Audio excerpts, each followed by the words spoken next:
Hello friends, in this video we are going to discuss about different methods to determine the reaction order.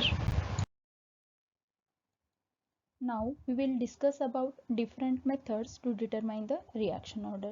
In last video we discussed what is reaction order, how it is determined and different reaction order, that is zero order, first order, second order, etc. For details you can watch that video. I will share link of that video in description box. So these are the three different methods to determine the reaction order.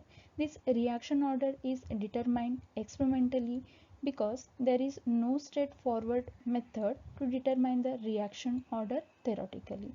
Hence we use the three different experimental methods to determine the reaction order, that is graphical method, substitution method and half-life method.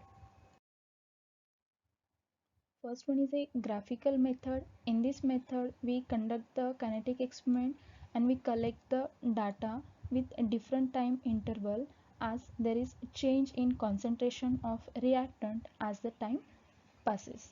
Then plot the data on a graph paper as the general principle of each order, that is zero order, first order, second order, etc.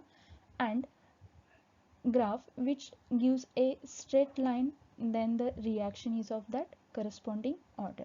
Here for zero order you can plot the graph time on x-axis and concentration on y-axis. For first order you can plot time on x-axis and log a on y-axis, and for second order you can plot like this, and the graph which gives a straight line, then the reaction is of that order.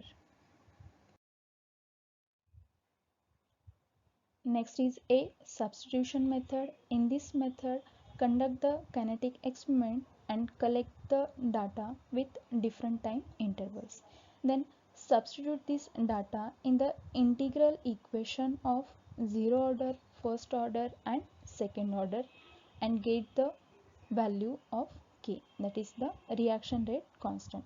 For zero order we can use this equation, for first order we can use this equation, and for second order this and this equation can be used to get the value of k.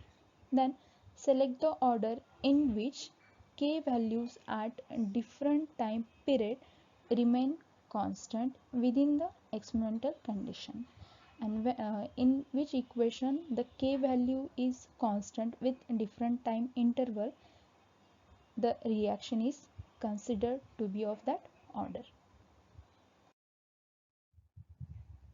Third method is a half-life method. In this method we calculate the average k value using data which is obtained from zero order, first order and second order as given in the last two methods, that is substitution method and graphical method. Then we calculate the t half value for each time period in kinetic study. To calculate the t half value we can use the zero order equation, first order equation or second order equation.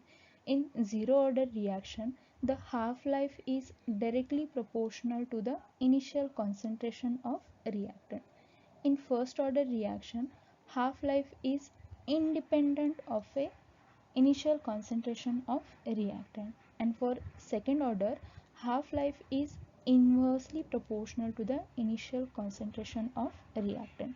By using this method we can easily calculate the order of reaction experimentally. I hope you understand this video. Thank you.